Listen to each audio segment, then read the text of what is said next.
hadir bagi kita.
Jemaat yang dikasihi oleh Tuhan kita Yesus Kristus, marilah ibadah kita pada pagi hari ini kita khususkan dengan pengakuan yang demikian. Pertolongan kita ada di dalam nama Tuhan yang menjadikan langit dan bumi.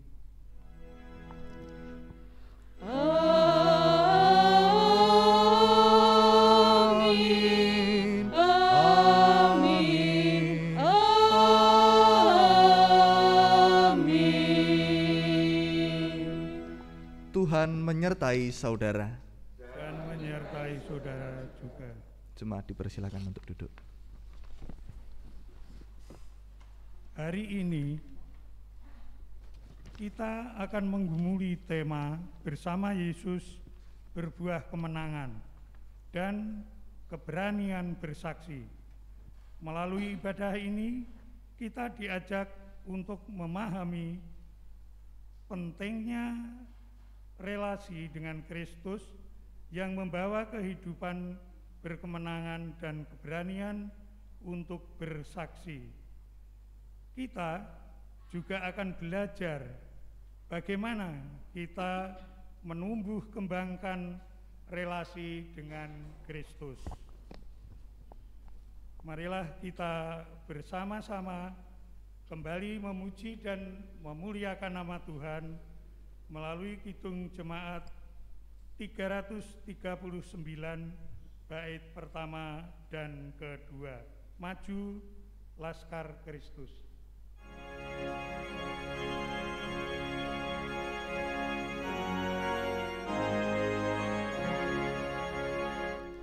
Maju Laskar Kristus, lawan kuasa gelap, ikut salib Yesus, sungguh dan tetap.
marilah kita mengakui dosa-dosa kita di hadapan Tuhan dalam doa. Tuhan, kami mengakui kadang kalah dalam peperangan melawan dosa. Kami masih jatuh dalam kesombongan, iri hati, kebencian, kenajisan dalam hati dan perbuatan kami. Kami sering kurang melekat kepadamu. Kami kurang bersandar kepadamu, sehingga kami mudah jatuh. Tolonglah kami Tuhan, dalam sikap doa, marilah kita bersama menyanyikan Hitung Jemaat 28, bait 1, 2, dan 4. Ya Yesus, tolonglah.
Di dalam nama Tuhan Yesus Kristus kami berdoa.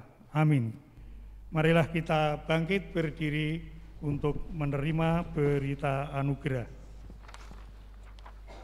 Kepada setiap orang yang dengan penuh kerendahan hati berkenan untuk mengakui segala dosa dan kesalahannya, Tuhan kita memberikan berita anugerah sebagaimana yang tertulis dalam surat Roma pasalnya yang ke-8, ayatnya yang ke-38 dan yang ke-39 berbunyi demikian. Sebab aku yakin bahwa baik maut maupun hidup, baik malaikat-malaikat maupun pemerintah-pemerintah, baik yang ada sekarang maupun yang akan datang, atau kuasa-kuasa, baik yang di atas maupun yang di bawah, ataupun sesuatu makhluk lain, tidak akan dapat memisahkan kita dari kasih Allah yang ada dalam Kristus Yesus Tuhan kita. Demikianlah berita anugerah dari Tuhan. Salam damai untuk kita sekalian.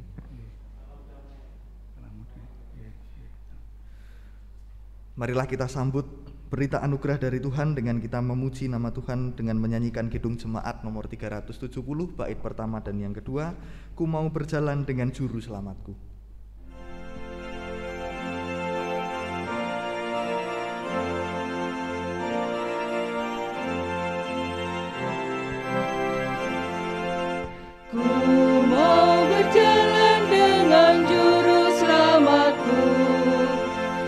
Lembah berbunga dan berair sejuk, ya kemana juga aku mau mengikutnya.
Jumat dipersilahkan untuk duduk.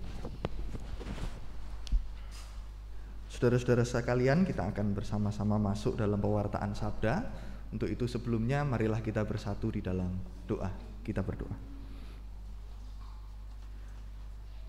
Ya Tuhan Allah Bapa kami mengucap syukur atas berkat-Mu yang senantiasa kami rasakan dalam kehidupan kami.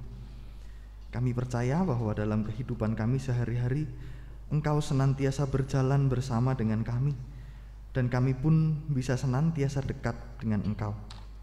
Ya Tuhan, kiranya janji-Mu itu senantiasa kami ingat dalam kehidupan kami dan menjadi sumber pengharapan dan keberanian kami untuk menjalani kehidupan kami. Dan pada saat ini ya Tuhan, di dalam ibadah ini kami akan bersama-sama membaca dan juga merenungkan firman-Mu.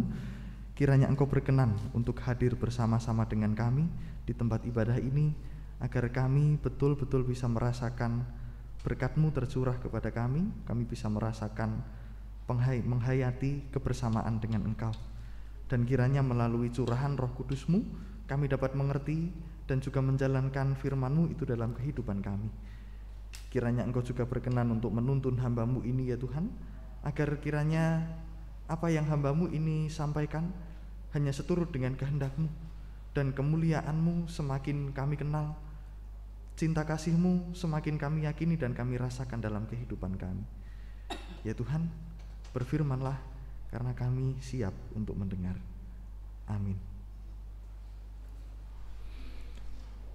Saudara-saudara sekalian, kita akan membaca 2 bacaan dari 4 bacaan leksionari untuk menghantar kita masuk dalam pewartaan sabda. Kita akan yang pertama bersama-sama membaca dari bacaan 1, terambil dari kitab Kisah Para Rasul, pasalnya yang ke-8 ayat 26 sampai dengan yang ke-32. Kitab Kisah Para Rasul, pasalnya yang ke-8 ayat 26 sampai yang ke-32. Kisah Para Rasul 8 ayat 26 sampai yang ke-32, saya akan membacakannya untuk kita sekalian. Kemudian berkatalah seorang malaikat Tuhan kepada Filipus, katanya, "Bangunlah dan berangkatlah ke sebelah selatan menurut jalan yang turun dari Yerusalem ke Gaza. Jalan itu jalan yang sunyi." Lalu berangkatlah Filipus. Adalah seorang Etiopia, seorang sida-sida, pembesar dan kepala perbendaharaan Sri Kadanke, ratu negeri Etiopia, yang pergi ke Yerusalem untuk beribadah. Sekarang orang itu sedang dalam perjalanan pulang dan duduk di dalam keretanya sambil membaca kitab Nabi Yesaya. Lalu kata Roh kepada Filipus, "Pergilah ke situ dan dekatilah kereta itu." Filipus segera ke situ dan mendengar sida-sida itu sedang membaca kitab Nabi Yesaya. Kata Filipus, "Mengertikah Tuan apa yang Tuan baca itu?" Jawabnya, "Bagaimanakah aku dapat mengerti kalau tidak ada yang membimbing aku?" Lalu ia meminta Filipus naik dan duduk di sampingnya. Nas yang dibacanya itu berbunyi seperti berikut. "Seperti seekor domba ia dibawa ke pembantaian, dan seperti anak domba yang keluh di depan orang yang menggunting bulunya, demikianlah ia tidak membuka mulutnya." Demikian bacaan pertama dari Kisah Para Rasul pasal 8 ayat 26 sampai yang ke-32. Dan kita akan bersama-sama membaca dari Injil Yohanes pasalnya yang ke-15, ayatnya yang pertama sampai dengan yang ke-8. Injil Yohanes pasalnya yang ke-15, ayatnya yang pertama sampai dengan yang ke-8. Saya akan membacakannya untuk kita sekalian. Injil Yohanes pasal 15 ayatnya yang pertama sampai dengan yang ke-8 berbunyi demikian. "Akulah pokok anggur yang benar dan Bapakulah pengusahanya. Setiap ranting padaku yang tidak berbuah dipotongnya, dan setiap ranting yang berbuah dibersihkannya, supaya ia lebih banyak berbuah. Kamu memang sudah bersih karena firman yang telah kukatakan kepadamu. Tinggallah di dalam aku dan aku di dalam kamu. Sama seperti ranting tidak dapat berbuah dari dirinya sendiri kalau ia tidak tinggal pada pokok anggur, demikian juga kamu tidak berbuah jikalau kamu tidak tinggal di dalam aku. Akulah pokok anggur dan kamulah ranting-rantingnya. Barang siapa tinggal di dalam aku dan aku di dalam dia, ia berbuah banyak. Sebab di luar aku kamu tidak dapat berbuat apa-apa. Barang siapa tinggal di dalam aku, barang siapa tidak tinggal di dalam aku, ia dibuang keluar seperti ranting dan menjadi kering. Kemudian dikumpulkan orang dan dicampakkan ke dalam api, lalu dibakar.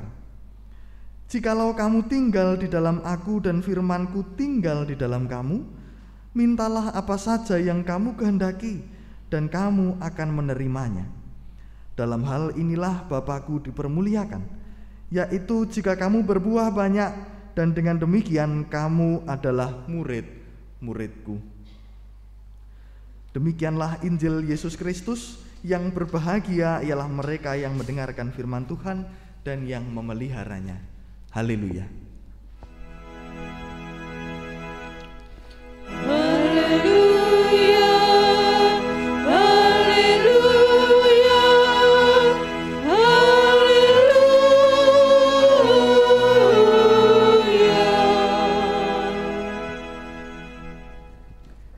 Saudara-saudara sekalian, sepertinya entah saya pribadi atau mungkin juga dirasakan oleh panjenengan semua, saya merasa belakangan ini kok hidup sehari-hari itu rasanya semakin susah. Kok sepertinya hidup di dunia ini kok lama-lama semakin suram begitu. Sebabnya apa? Ketika kita banyak melihat di televisi, di koran atau di media sosial apalagi gitu ya, setiap kali ada berita, kok seolah-olah di dunia ini kok tidak ada berita yang menyenangkan gitu. Kesannya setiap kali membaca berita ini kok berita negatif lagi, berita buruk lagi gitu. Dan seolah-olah kita tidak punya pilihan. Media televisi memberitakan itu, koran juga demikian, media sosial yang lebih liar lagi. Seolah-olah kok yang terjadi di kehidupan sehari-hari ini kok berita buruk semua. Seolah-olah kantor televisi, berita perkantoran itu kalau ada berita buruk mereka senang gitu. Hari ini ada berita buruk apa gitu? Oh, ada kebakaran di pasar sana, wah liput gitu. Hari ini ada berita apa? Aduh, hari ini nggak ada berita buruk Pak, adanya berita bahagia. Wah, cari yang jelek aja, yang berita bahagia sudah terlalu biasa. Seolah-olah begitu. Atau kalau ada berita-berita yang memang dalam keadaan yang kurang menyenangkan, selalu sudut pandangnya dilihat dari sudut pandang yang negatif. Setiap kali ada bencana, yang menjadi topik pembicaraan utama adalah berapa korbannya. Tidak pernah diberitakan berapa orang yang selamat. Seperti ketika dulu pandemi Covid itu, saya sampai bosan sekali mengikuti berapa kasus aktif karena terus bertambah. Sementara tidak pernah atau jarang sekali diberitakan berapa orang yang sudah sembuh dari Covid ini. Semuanya dilihat dalam perspektif yang negatif. Kalau ada bencana alam, ada orang korban begitu, yang diwawancara, yang dijawab, yang disampaikan selalu, saya belum mendapat bantuan dari pemerintah. Seolah-olah semua yang terjadi ini adalah menambah kesulitan gitu. Makanya sekarang saya itu sampai bosan Bapak Ibu Saudara sekalian untuk nonton berita di televisi. Baca di koran apalagi. Karena seolah-olah semua perspektifnya semakin suram begitu. Ditambah beberapa hari yang lalu ini saya sampai geleng-geleng kepala ini lihat di media sosial itu Ada seorang ibu-ibu yang menuduh tetangganya gitu. Ini buat saya, aduh, kok ya bisa begitu loh. Ada ibu-ibu menuduh tetangganya, dia melihat dia kayaknya nggak pernah kerja nih di rumah setiap hari, tapi kok bisa kaya ya? Jangan-jangan dia pakai pesugihan gitu. Saya udah taburin garam ke rumahnya ya. Ini pola pikir dari mana begitu? Saya kadang berpikir begitu. Barangkali coba kita bisa berpikir secara positif begitu ya. Bagaimana kalau peristiwa-peristiwa yang seperti itu kita lihat dalam perspektif yang lebih positif. Misalnya saja ketika orang yang kita lihat setiap hari hanya di rumah begitu, tidak pernah pergi keluar untuk kerja, pakaiannya ya hanya pakaian rumahan. Bu, kita sekali-sekali berpikir, kayaknya ini jualan online deh gitu. Kayaknya dia main investasi saham begitu misalnya. Atau ketika dia pelihara burung itu, ini pasti burung ini jadi komoditas jualan begitu. Kita selalu melihat kok orang lain lebih sukses dari saya ya. Kok orang lain lebih hebat dari saya ya. Rasanya itu di dalam hati kok pengennya menjatuhkan orang lain. Ini dia pasti pakai sesuatu yang nggak baik. Selalu begitu. Dan akhirnya kan suasana di kampung itu jadi ramai. Nah, saya melihat dari situasi seperti ini kok rasanya setiap hari hidup ini kok semakin berat ya. Kita biasanya ditanya, ini ada berita buruk dan berita bahagia, mau pilih yang mana dulu? Sekarang seolah-olah adanya ini ada berita buruk dan berita yang lebih buruk, mau yang mana dulu gitu. Ini jadi sesuatu yang sangat memberatkan kita. Nah, kita butuh sebetulnya orang-orang yang membawa berita sukacita. Kita butuh orang-orang yang memberitakan tentang pengharapan. Kita butuh orang-orang yang membawakan berita kesukaan. Dan itulah Bapak Ibu Saudara sekalian yang menjadi tugas saya dan panjenengan semua. Kita sebagai orang Kristen itu kita diminta untuk menyampaikan sebuah berita tentang kebahagiaan, sebuah berita tentang pertolongan dan pengharapan. Ini berita yang sangat dinantikan oleh semua orang begitu. Kita membaca tadi dalam Injil Yohanes pasal 15 mengenai pokok anggur, bahwa Yesus adalah pohon anggur dan kita para manusia ini adalah ranting-rantingnya. Ada 3 tokoh yang disampaikan. Yesus sebagai pohon anggur, manusia sebagai ranting-rantingnya, dan Bapa sebagai pengusahanya. Nah, mari kita membayangkan Bapak Ibu, apa yang terjadi dalam hubungan antara pohon dan ranting-ranting. Jelas ranting itu tidak akan mungkin bisa hidup kalau dia terpisah dari pohonnya. Dan kenapa ranting itu bisa hidup ketika dia menempel pada pohon?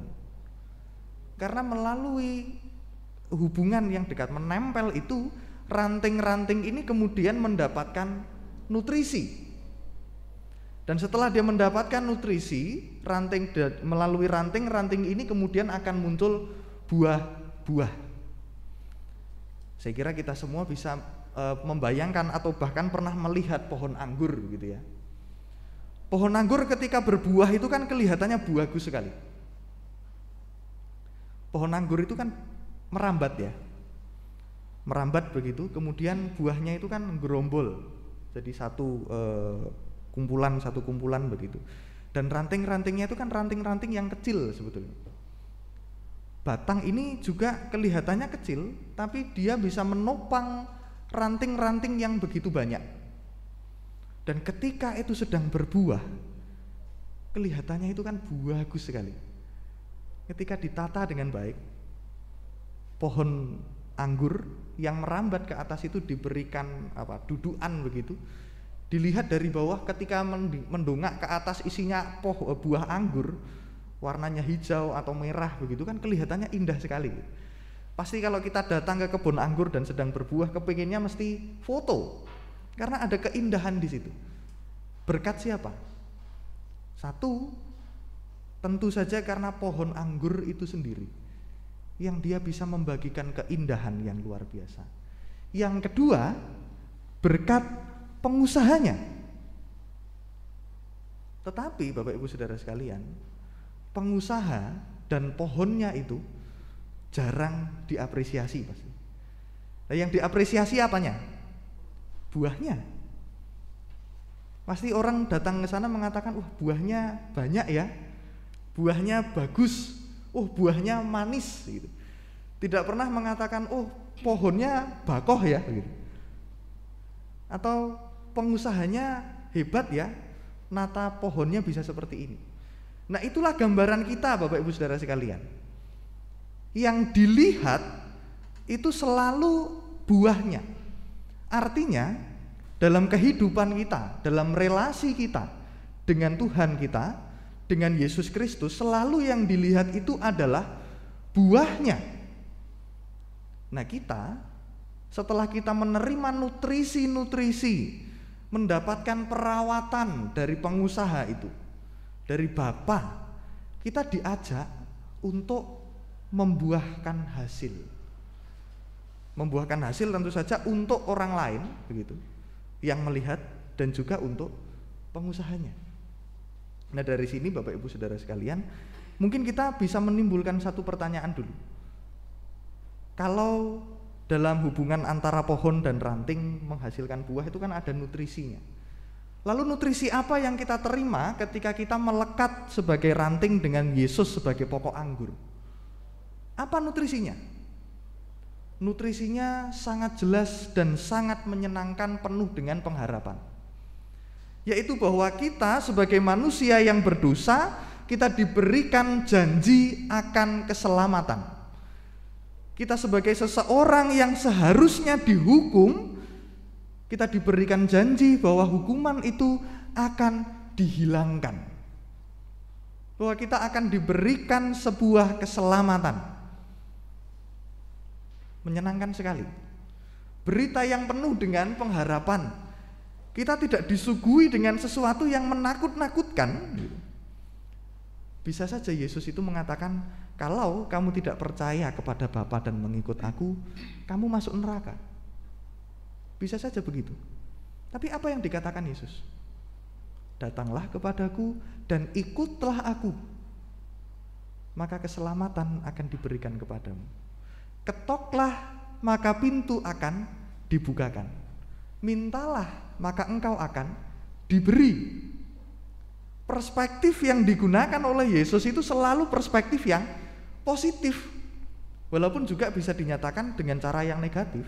Seperti itu tadi, kamu kalau nggak percaya pada Bapa dan tidak mengikut aku, kamu masuk neraka. Artinya kita disuguhi dengan sesuatu yang menakut-nakutkan. Tapi dengan Yesus, kita diberi nutrisi tentang pengharapan. Kita diberi nutrisi tentang keyakinan dan pertolongan. Nah, harapannya melalui nutrisi yang kita terima itu, kita kemudian membuahkan hasil. Membuahkan buah-buah yang indah, yang manis itu. Dan tentu saja itu bukan untuk diri kita sendiri, untuk orang lain yang memakannya.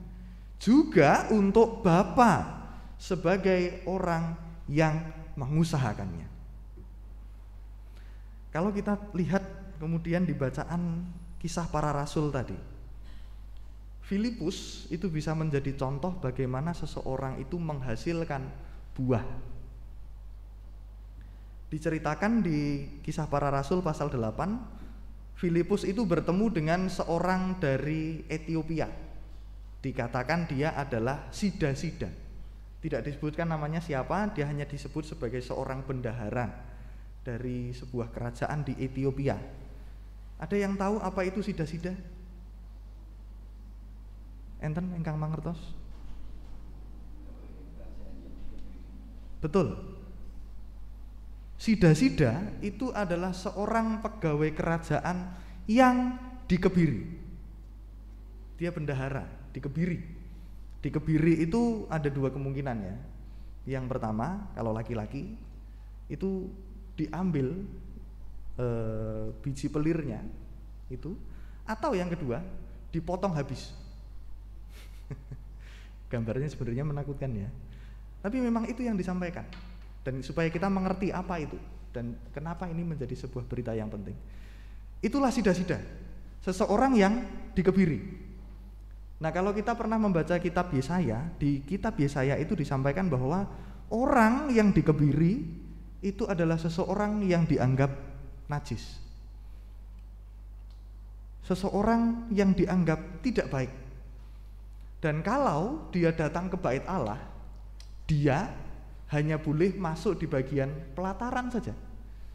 Ini ibaratnya begini, ada dari kita yang dianggap orang jahat, padahal situasinya abu-abu gitu ya. Oke, katakanlah ada seseorang yang sakit pilek begitu, kemudian kita dianggap sebagai orang yang najis. Tapi kita pengen berangkat ke ibadah, boleh, tapi nggak boleh masuk pintu depan, hanya boleh dari seberang jalan sana. Nah, itulah gambarannya. Sida-sida itu seperti itu. Apalagi dia bukan dari kalangan umat Israel. Sudah minoritas, dianggap tidak akan mendapatkan keselamatan, dianggap najis lagi karena dia sida-sida. Artinya dia ini minoritas di antara minoritas. Dia tidak bisa lagi disebut sebagai masyarakat kelas kedua, mungkin disebutnya sebagai masyarakat kelas ketiga. Tapi orang ini, sida-sida dari Ethiopia ini, dia ingin datang ke Yerusalem, ke bait Allah. Dia ingin beribadah. Bahkan dia membeli sebuah kitab, gulungan kitab Yesaya, supaya dia bisa belajar tentang siapa itu Allah. Luar biasa sekali semangatnya.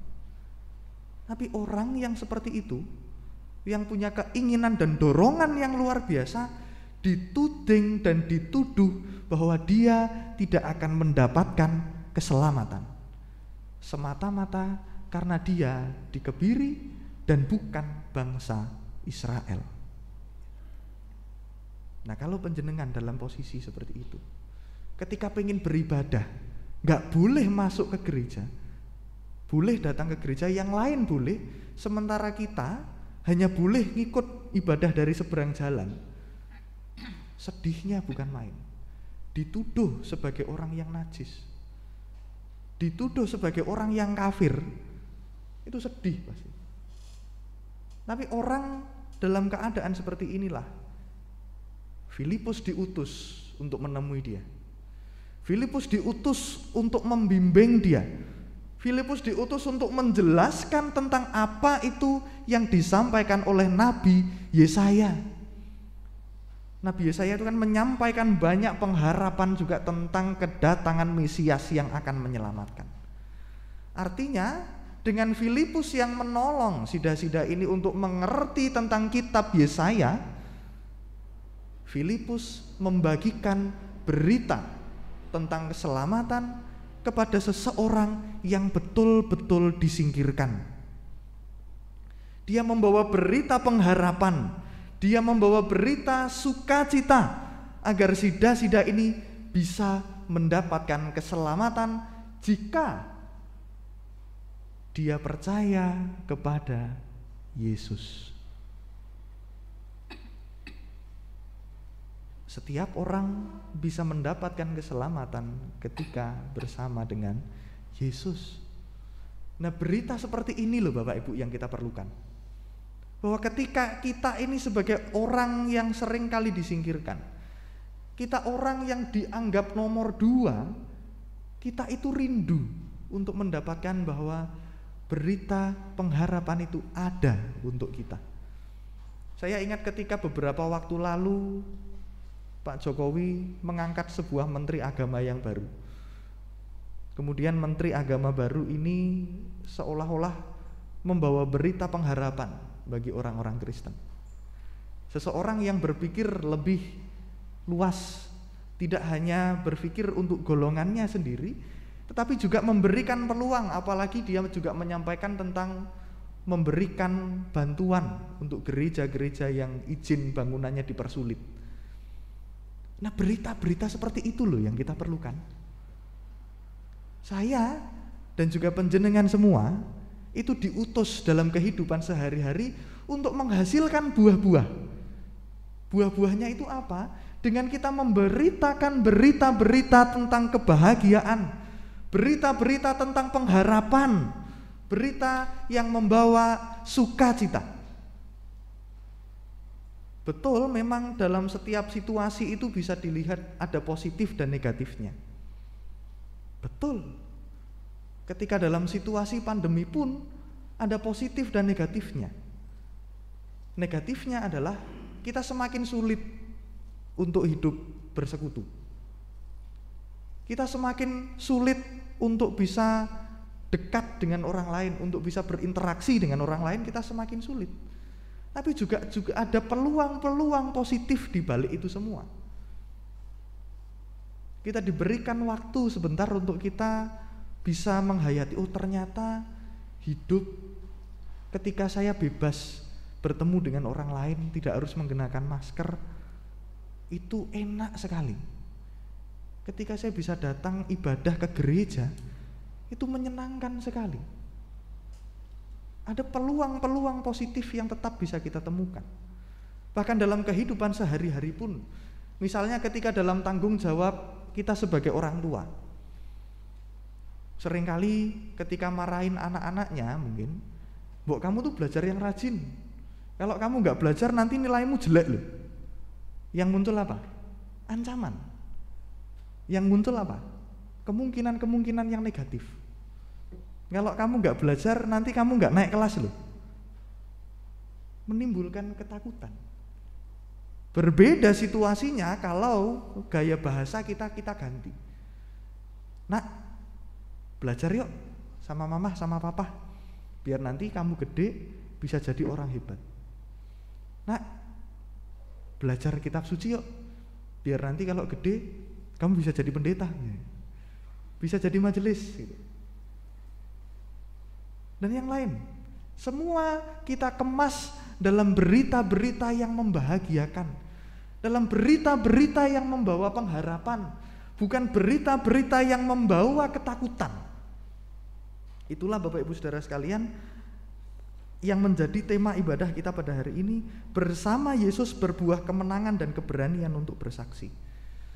Ketika kita bersama dengan Yesus, ketika kita melekat dengan Yesus, kita mendapatkan nutrisi-nutrisi, kita mendapatkan berita-berita tentang pengharapan dan sukacita. Nah, marilah kita juga bersaksi, kita menghasilkan buah dengan juga membagikan berita-berita yang penuh dengan pengharapan. Dengan kita membawa pengharapan, kita membawa sukacita dimanapun kita berada, kita memberikan apresiasi kepada orang lain, kita bisa menghasilkan buah-buah yang indah, kita menghasilkan buah-buah yang manis untuk menyenangkan orang lain, membantu orang lain menerima pengharapan dan sukacita, dan juga supaya Bapa sang pengusaha kebun anggur itu, dan juga melalui Yesus Kristus sang pokok anggur itu, mereka pun juga mendapatkan sukacita dan kebahagiaan ketika kita menghasilkan buah-buah yang manis. Amin. Saat teduh untuk kita.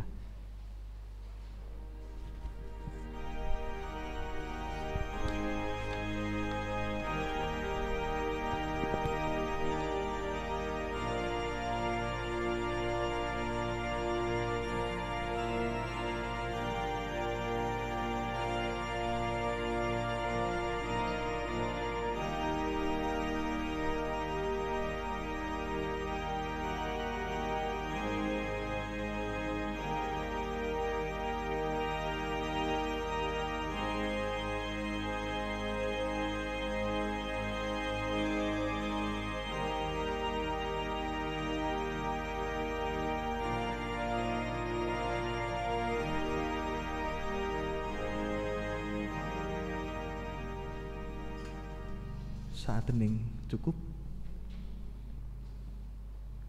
Marilah kita bangkit berdiri. bersama umat Tuhan di sepanjang abad dan tempat kita menyatakan pengakuan iman kita seturut dengan pengakuan iman rasuli.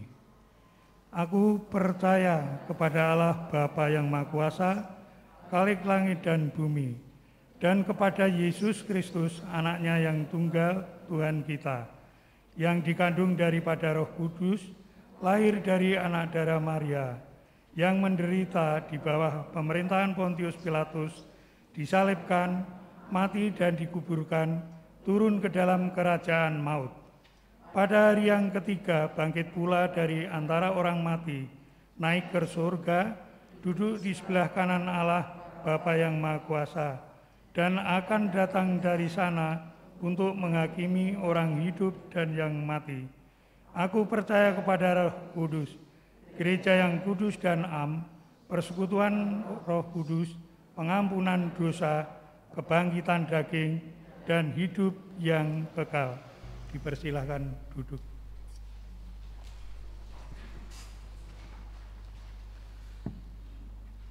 Saudara-saudara sekalian, kini marilah kita bersatu di dalam doa. Kita berdoa. Ya Tuhan Allah Bapa kami, sungguh kami mengucap syukur ya Tuhan ketika kami mengingat kembali, Engkau kembali menyadarkan kepada kami semua bahwa kami adalah ranting-ranting dalam hubungan kami dengan Engkau, Sang Pokok Anggur. Kami mengucap syukur ya Tuhan atas setiap nutrisi berkat anugerah yang begitu luar biasa, yang penuh dengan pengharapan, yang penuh dengan sukacita dan kebahagiaan, boleh kami terima dan kami rasakan. Ya Tuhan, kiranya dari apa yang Engkau berikan kepada kami, melalui pengharapan yang luar biasa, melalui kebahagiaan dan cinta kasih yang Engkau berikan dalam kehidupan kami pun bisa membagikan pengharapan, cinta kasih, dan juga kebahagiaan bagi setiap orang yang ada di sekitar kami. Ya Tuhan, kiranya Engkau senantiasa menggunakan kami, Engkau memberikan kami kepercayaan dan tuntunan agar kami dapat mengusahakan untuk menghasilkan buah-buah anggur yang manis, yang indah, yang berguna bagi orang lain, dan juga untuk kemuliaan serta sukacita Engkau, Sang Pengusaha kebun anggur itu. Ya Tuhan, kiranya Engkau mempergunakan setiap kami menjadi orang-orang yang mewartakan sukacita dan pengharapan dalam kehidupan kami sehari-hari, agar setiap orang yang ada di sekeliling kami pun dapat senantiasa merasakan kehadiran-Mu, dapat menghayati perjumpaan dengan Engkau dalam kehidupan mereka sehari-hari. Kami mengucap syukur ya Tuhan atas firman yang boleh luar biasa kami rasakan dan kami mengerti pada pagi hari ini. Kiranya Engkau senantiasa menuntun kami dan Roh Kudus-Mu senantiasa menemani kami untuk kami dapat melaksanakan firman-Mu itu dalam kehidupan kami sehari-hari. Ya Tuhan, pada saat ini kami ingin berdoa untuk bangsa dan negara kami. Kami berdoa ya Tuhan ketika kami mengingat bahwa negara kami hingga saat ini masih harus berhadapan dengan pandemi COVID-19, juga seluruh dunia, terkhusus untuk saudara-saudara kami yang ada di India ya Tuhan, yang betul-betul mengalami krisis. Kami percaya bahwa dalam setiap kesulitan, dalam setiap persoalan dan pergumulan yang berat, Engkau akan senantiasa menemani kami, Engkau senantiasa menolong kami, membantu kami agar kami dapat bertahan, agar kami dapat mengusahakan yang terbaik yang dapat kami lakukan untuk kami mengatasi kesulitan dan persoalan ini. Ya Tuhan, kiranya kami dapat senantiasa saling tolong menolong, kami dapat saling menguatkan satu sama lain, agar kami dapat mengatasi dan menghadapi pandemi ini dengan penuh sukacita dan keyakinan akan pengharapan dengan Engkau. Kami juga mengucap syukur ya Tuhan atas setiap orang yang begitu luar biasa mengusahakan, mengorbankan banyak tenaga dan juga dengan penuh usaha dilakukan, mempertaruhkan nyawa untuk menolong orang lain, baik ketika berhadapan dengan pandemi COVID-19 ataupun juga ketika kami melihat bahwa di sekitar kami juga terjadi banyak bencana alam. Kami mengingat kembali saudara-saudara kami yang beberapa waktu lalu harus berhadapan dengan bencana banjir, gempa bumi, atau karena erupsi Gunung Merapi, atau karena bencana yang lain. Kiranya ya Tuhan Kau senantiasa memberikan kami kekuatan dan kemampuan agar kami dengan penuh pengharapan dapat melalui masa yang sulit ini. Ya Tuhan, kami juga berdoa untuk gereja-Mu di tempat ini, dalam persekutuan kami di GKJ Ngesrep ini ya Tuhan. Kiranya melalui penyertaan-Mu dan juga tuntunan yang Engkau berikan, kami dapat merasakan persekutuan yang indah, yang hidup penuh dengan kerukunan, yang saling menguatkan satu sama lain, yang penuh dengan kepedulian. Kiranya ya Tuhan, perasaan persekutuan yang damai itu tidak hanya kami rasakan di dalam persekutuan di gereja-Mu ini, tetapi juga dimanapun kami berada, kami dapat membawa berita-berita perdamaian itu kepada setiap orang yang ada di sekitar kami. Kiranya melalui persekutuan ini pun kami juga hidup untuk setiap orang yang ada di sekeliling kami. Kami dapat senantiasa membantu, kami dapat menolong orang-orang yang dalam kesulitan. Ya Tuhan, kiranya Engkau juga mempergunakan persekutuan kami di GKJ Ngesrep ini untuk hidup melayani orang-orang yang membutuhkan pelayanan kami. Kami berdoa ya Tuhan untuk setiap program yang disusun oleh majelis jemaat maupun saudara-saudara kami yang melayani baik di tim, komisi, kelompok, dan yang lain-lain. Kiranya setiap program yang disusun dapat berjalan dengan lancar, dan kiranya semua yang kami kerjakan itu hanya seturut dengan kehendak-Mu. Terlebih ketika pada saat ini kami memasuki dalam proses pemanggilan pendeta untuk melayani di GKJ Ngesrep ini, kiranya Engkau menuntun kami, Engkau menguatkan kami agar kami mendapatkan pelayan yang terbaik yang Engkau pilih untuk melayani di gereja-Mu ini ya Tuhan. Kiranya Engkau juga menyertai setiap orang yang tergabung dalam pelayanan apapun di gereja-Mu ini, baik pelayanan ibadah, pelayanan diakonia, pelayanan di komisi maupun pelayanan-pelayanan yang lain. Kiranya juga Engkau berkati mereka ya Tuhan, agar segala sesuatu yang dikerjakan bukan hanya untuk kepentingan diri sendiri, tetapi semua itu hanya untuk kemuliaan nama-Mu dan juga melayani saudara-saudara kami yang membutuhkan. Kiranya ya Tuhan, Engkau juga menengok saudara-saudara kami yang saat ini barangkali berada dalam keadaan sakit, atau saudara-saudara kami, orang tua kami yang sudah memasuki usia lanjut. Kiranya ya Tuhan, Engkau memberikan saudara-saudara kami ini kesehatan, kesembuhan, dan juga sukacita penghiburan, agar dalam menghadapi periode yang sulit dalam kehidupannya, saudara-saudara kami ini senantiasa menyerahkan kehidupannya sepenuhnya hanya ke dalam kuasa tangan-Mu, dan senantiasa mengharapkan pertolongan dari Engkau.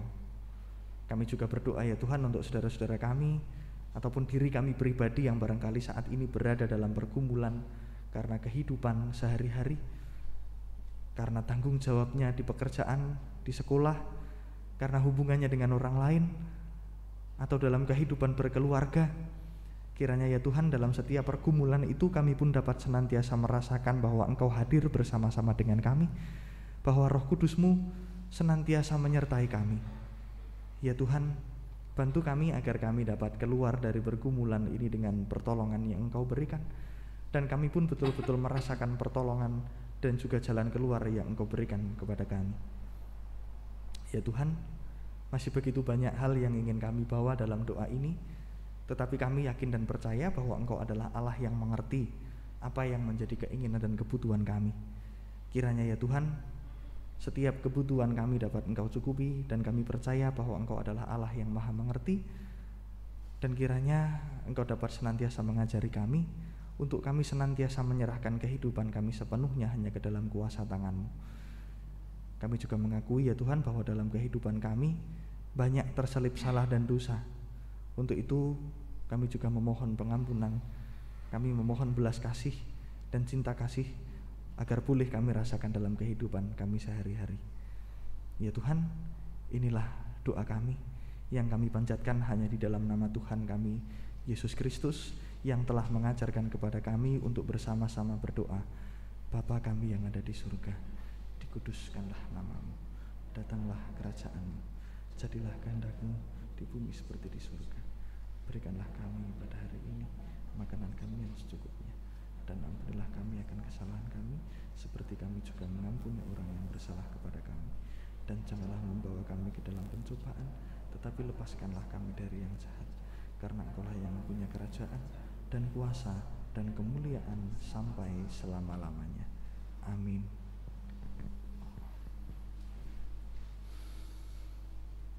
Marilah kita bersama-sama mengucap syukur kepada Tuhan melalui persembahan. Sebagai dasar persembahan ini kami ambil dari Roma 11 ayat 36 sampai dengan Roma 12 ayat 1. Sebab segala sesuatu adalah dari Dia, dan oleh Dia, dan kepada Dia. Bagi Dialah kemuliaan sampai selama-lamanya. Karena itu saudara-saudara, demi kemurahan Allah, aku menasihatkan kamu supaya kamu mempersembahkan tubuhmu sebagai persembahan yang hidup, yang kudus, dan yang berkenan kepada Allah. Itu adalah ibadahmu yang sejati. Marilah kita iringi persembahan ini dengan memuji dan memuliakan nama Tuhan melalui pelengkap hitung jemaat 146, bait yang pertama dan yang kedua. Bawa persembahanmu.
Kita berdoa dengan bangkit berdiri.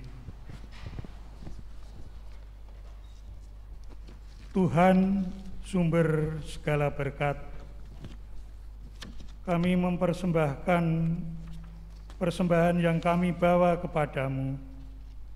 Inilah tanda sukacita dan syukur kami kepadamu atas segala berkat yang Engkau limpahkan, berkat yang telah Engkau berikan jauh lebih besar daripada yang kami persembahkan, mampukan kami untuk selalu bersyukur kepadamu dan mempersembahkan hidup kami kepadamu. Dalam nama Tuhan Yesus kami berdoa. Amin.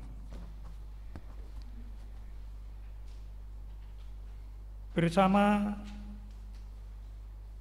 Yesus, marilah kita menjalani kehidupan yang berkemenangan dan memiliki keberanian untuk terus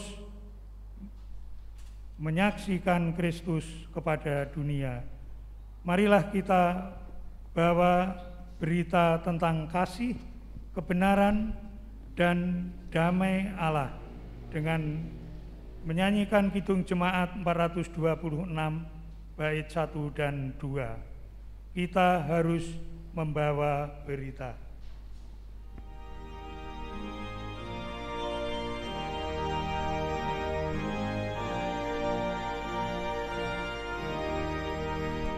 Kita harus membawa berita pada dunia dalam gelap tentang kebenaran dan kasih dan damai yang menetap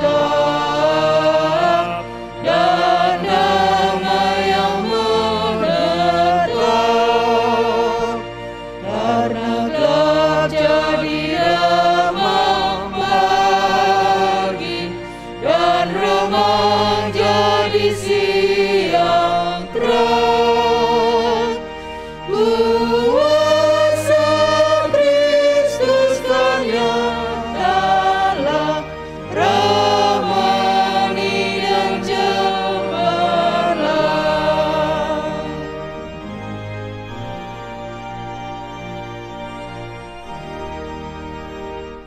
Kita harus menyanyikan kita, melembutkan hati keras, supaya senjata iblis remuk dan segera lepas, remuk dan segera lepas,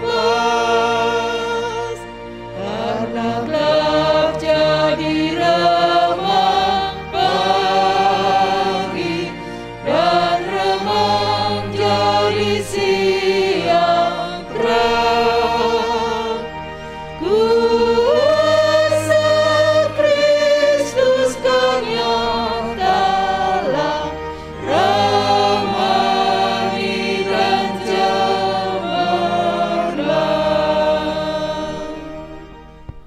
Jemaat yang dikasihi oleh Tuhan kita Yesus Kristus, kini marilah kita mengarahkan hati kita kepada Tuhan. Kami mengarahkan hati kepada Tuhan. Marilah kita menjadi saksi Kristus di tengah dunia. Syukur kepada Allah, Terpujilah Tuhan. kini dan selamanya. Dan kini marilah kita mengangkat hati kita kepada Tuhan dan memohon berkat-Nya.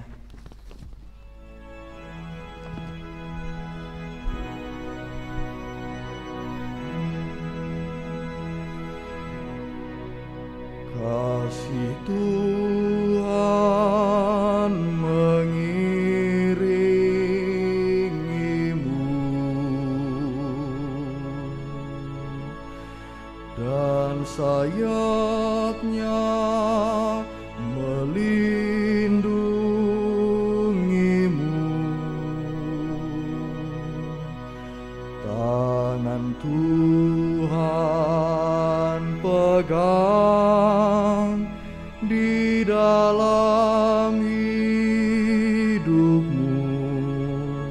Majulah dalam terang kasih-Nya.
Tuhan